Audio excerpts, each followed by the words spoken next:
Акция «Покормите птиц зимой» организуется у нас традиционно в середине ноября, 11 ноября, и заканчивается 1 апреля.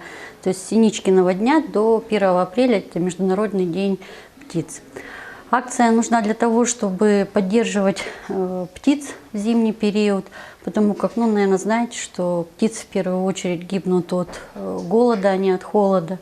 Поэтому постоянно подсыпая, изготавливая специальные комплексы для подкормки, которые мы ласково называем кормушки всегда, мы туда насыпаем корма всевозможные и тем самым поддерживаем их существование, чтобы они вместе с нами дожили до весны, и весной нас радовали своим пением, уничтожали насекомых, вредителей. Задача взрослых – воспитать у детей любовь к птицам, желание заботиться о них, вызвать радостные чувства от общения с птицами, от того, что подкармливая птиц, можно спасти от холода и голода, а также познакомить детей с разными птицами, с их внешним видом и повадками, дать знания о том, чем кормить птиц зимой. На территории центра есть 5 кормушек для пернатых друзей, и подсыпают корм в них сами ребята. Подсыпаем мы корм каждый день. У нас в этом году объявлена акция, она называется «Корзинка добра». На этой корзинке написано, чем можно кормить, чего нельзя. И она постоянно пополняется. Пополняют ее и родители, и ребята, и педагоги. И просто все, кто как-то бывает в центре, знают о ней.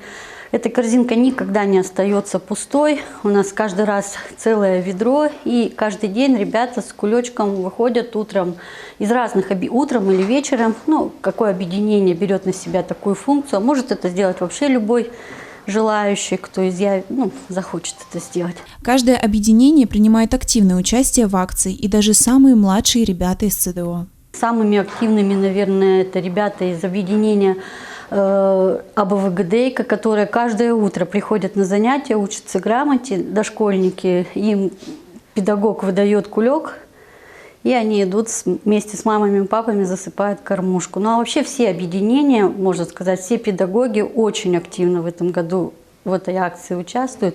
И не только в этом году, а это ежегодно у нас, в принципе, она проводится. Такое пополнение, чтобы ни на кого оно не ложилось тяжким грузом, мы придумали такую акцию, и все активно участвуют в ней.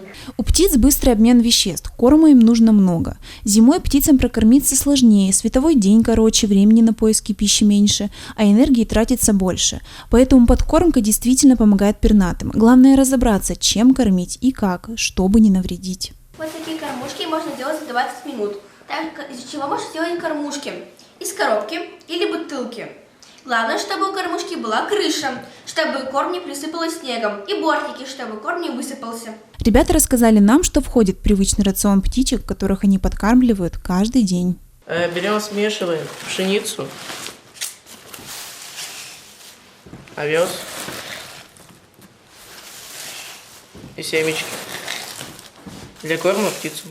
Перед тем, как подсыпать корм, обязательно нужно убрать снежную шапку с крыши кормушки, чтобы снег не попадал на корм. Только после этого можно с уверенностью подсыпать лакомство. Помочь братьям нашим меньшим пережить самые лютые холода совсем не трудно. Нужно лишь смастерить самую простую кормушку и время от времени добавлять туда угощения. А еще можно принести корм сюда, в Центр дополнительного образования, и положить заветный пакетик с угощениями в корзинку добра на 1-м этаже. Ведь помогать так просто.